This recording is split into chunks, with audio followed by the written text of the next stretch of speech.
Assalamualaikum warahmatullahi wabarakatuh. Salam sejahtera untuk kita semua.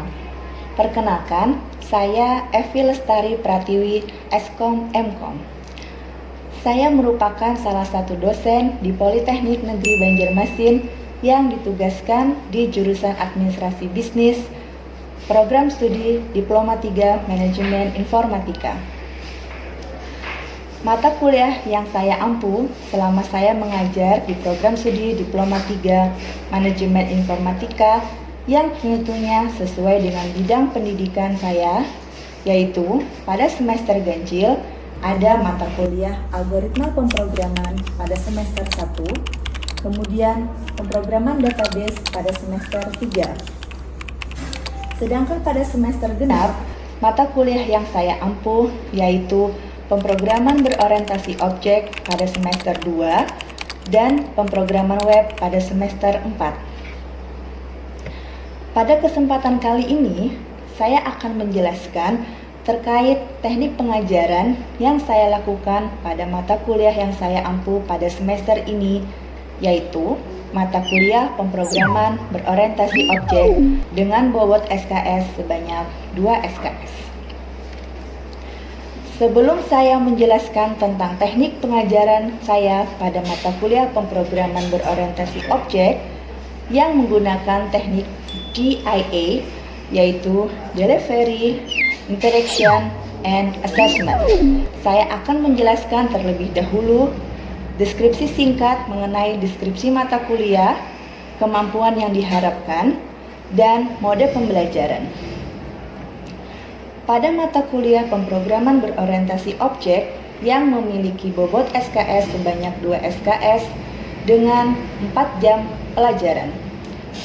Pemrograman berorientasi objek mempelajari tentang konsep-konsep dasar pada Object Oriented Programming atau OOP, seperti class, object, encapsulation, inheritance, polymorphism, interface, and abstract class.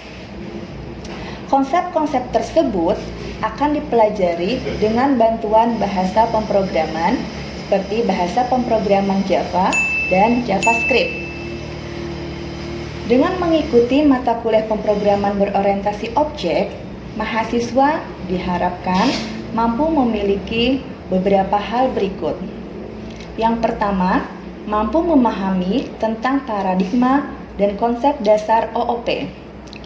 Yang kedua, mampu menggunakan prinsip dasar bahasa pemrograman. Yang ketiga, mampu menjelaskan dan mengimplementasikan konsep-konsep dasar dalam pemrograman berorientasi objek. Yang keempat, mahasiswa diharapkan mampu memahami dan menerapkan agregasi dan komposisi. Yang kelima, mahasiswa diharapkan mampu memahami dan menerapkan 4 pilar OOP. Yang keenam, mampu menjelaskan dan mengimplementasikan exception handling. Untuk bisa mencapai kemampuan yang diharapkan tersebut, mahasiswa akan diberikan topik-topik yang akan dibahas selama 14 kali pertemuan dengan mode pembelajaran secara luring maupun daring. Berikut merupakan topik-topik yang akan dibahas dalam pertemuan mata kuliah Pemrograman berorientasi objek. Yang pertama, konsep dasar OOP. Yang kedua, prinsip dasar bahasa pemrograman seperti tipe data, variabel dan konstanta, variabel array, operator, pernyataan kondisional, dan perulangan instruksi percabangan. Yang ketiga, konsep-konsep dasar pemrograman berorientasi objek seperti kelas, objek, modifier, field, method, keyword, disk, dan konstruktor. Kemudian yang keempat adalah agregasi dan komposisi, yaitu diagram kelas dan hubungan antar kelas. Yang kelima, 4 pilar OOP, yaitu encapsulation, inheritance, polymorphism, dan abstraction. Yang keenam, exception handling. Setelah saya menjelaskan dengan singkat mengenai salah satu mata kuliah yang saya ampu, yaitu pemrograman berorientasi objek, selanjutnya saya akan menjelaskan tentang metode pembelajaran yang saya gunakan. Metode pembelajaran yang saya gunakan menggunakan metode DIA, yaitu Delivery, Interaction, and Assessment. Metode yang pertama yaitu Delivery. Metode delivery ini bagaimana saya menyampaikan perkuliahan saya kepada mahasiswa saya. Strategi yang saya gunakan yang pertama yaitu menggunakan textbooks. Textbooks yang saya gunakan dengan judul Analisis dan Desain Berorientasi Objek karangan Aristo Hadisutopo. Kemudian ada juga buku karangan Ade Rahmat Iskandar dengan judul Menguasai Pemrograman Berorientasi Objek. Selain textbook yang saya gunakan, saya menghimbau kepada mahasiswa saya agar rajin mencari referensi lain, terutama artikel ilmiah yang berhubungan dengan pemrograman berorientasi objek. Media pembelajaran yang saya gunakan yaitu Simpadu dari Polyban, Cydia milik jurusan Administrasi Bisnis, serta Google Education dengan fitur pendukung seperti Google Classroom, Google Meeting, dan email. Pembahasan yang kedua, saya biasanya memberikan studi kasus di kelas setiap pertemuannya. Saya akan memberikan studi kasus kepada mahasiswa yang bisa dituangkan mahasiswa ke dalam bahasa pemrograman. Teknik pembelajaran yang kedua yaitu interaction, yaitu bagaimana saya berinteraksi dengan mahasiswa saya. Ada beberapa komunikasi yang saya gunakan dengan mahasiswa saya, yaitu yang pertama di dalam kelas. Diskusi dengan mahasiswa saya tidak hanya pada saat Q&A di akhir materi, namun dapat dilakukan pada saat penyampaian materi. Saya selalu mendorong mahasiswa saya agar aktif di dalam kelas, agar pembelajaran menjadi komunikatif dan dua arah. Saya juga menggunakan media grup WhatsApp untuk berkomunikasi dengan mahasiswa saya jika mahasiswa mempunyai pertanyaan atau problem atau masalah seputar materi yang diajarkan. Yang terakhir adalah metode assessment. Bagaimana saya menilai mahasiswa saya? Saya selalu menjelaskan kontrak perkuliahan di awal perkuliahan saya. Saya juga menjelaskan pembobotan penilaian yang saya berikan kepada mahasiswa saya. Sehingga mahasiswa tahu lebih awal agar dapat mempersiapkan diri sehingga perkuliahan dapat berjalan lancar dengan nilai yang diharapkan.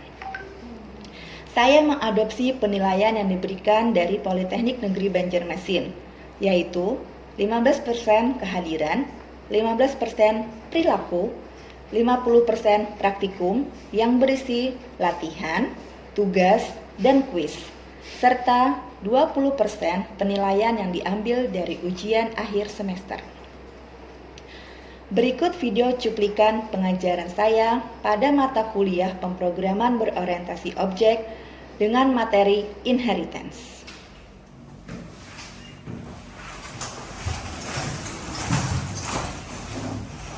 Assalamualaikum warahmatullahi wabarakatuh. Waalaikumsalam warahmatullahi wabarakatuh. Oke, silakan duduk. Gimana kabarnya hari ini? Baik. Tetap semangat ya. Sebelum kita memulai pelajaran kita hari ini, marilah kita berdoa menurut agama dan kepercayaan masing-masing, biar ilmu yang kita dapatkan, biar ilmu yang kita sharing hari ini bermanfaat untuk kita sekarang dan masa depan. Berdoa mulai.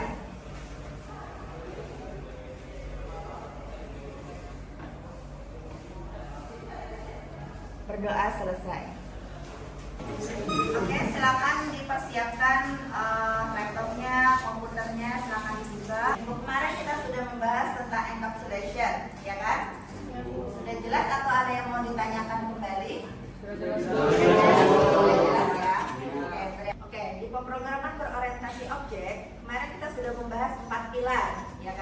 Jadi ada encapsulation, inheritance, polymorphism, sama nanti abstraction. Nanti tujuan kita yang kedua yaitu mengetahui macam-macam inheritance. Yang pertama single inheritance namanya. Itu ada base kelasnya, jadi ada kelas A, ada diturunkan ke kelas B. Nah yang kelas B itu dia sebagai anaknya atau childnya, ya. Jadi child itu disebut juga dengan derived class. Tuh, jadi dia derived classnya dia akan mengambil, dia akan mengadopsi sifat-sifat atau properti atau metode dari kelas parentnya atau dari base kelasnya yang di atasnya. Oke, ini yang ya, sampai di sini ada yang mau ditanyakan dulu? Jika tanya Bu, Oke. kelas itu apakah bisa diturunkan Bu? Oke, semua kelas itu bisa diturunkan asalkan dia bersifat public sama private. Nah, itu bisa diturunkan. Kalau misalnya nanti kelasnya bersifat protected, berarti dia nggak bisa diturunkan. Oke? Paham Bu.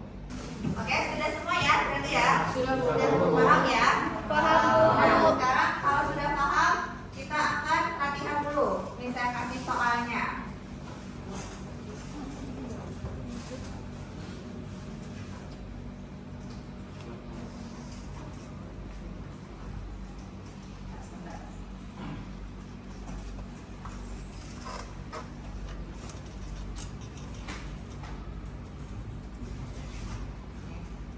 Kelihatan? Masih di kelas yang sama, masih di file yang sama. Kita akan bikin kelas, ya, namanya kelas karyawan. Kelas karyawan itu adalah parentnya. Nanti si parent ini dia punya atributnya nick, nama, sama JK. Ya, kemudian nanti dia diturunkan ke kelas anaknya atau subkelasnya atau derivative kelasnya atau childnya, itu dosen, teknik, sama honor. Ya, nanti atributnya bisa kalian baca masing-masing di situ. Yang dosen NIDN nama JK, yang teknik nick nama JK, yang honor nick nama sama nama bekerja. Ya. Sebelum kalian mengerjakan ada yang mau ditanyakan? Gak ada ya? Silakan dikerjakan latihannya dulu.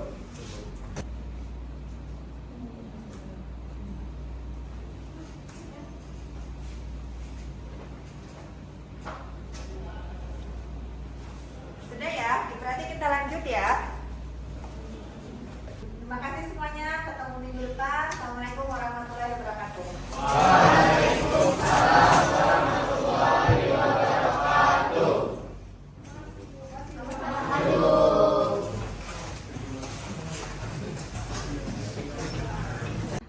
Selain melaksanakan pengajaran, saya juga melaksanakan Tridharma Perguruan Tinggi, yaitu penelitian dan pengabdian kepada masyarakat. Penelitian yang saya lakukan berdasarkan bidang ilmu yang saya miliki yang dilaksanakan bersama dengan rekan dosen lainnya. Pengabdian kepada masyarakat juga saya lakukan bersama dengan rekan dosen lainnya dengan mitra kerja, agar keilmuan yang kami miliki dapat dimanfaatkan oleh masyarakat umum secara luas. Demikian deskripsi video diri saya. Semoga video ini dapat bermanfaat untuk kita semua, khususnya saya pribadi. Terima kasih atas perhatiannya. Wassalamualaikum warahmatullahi wabarakatuh.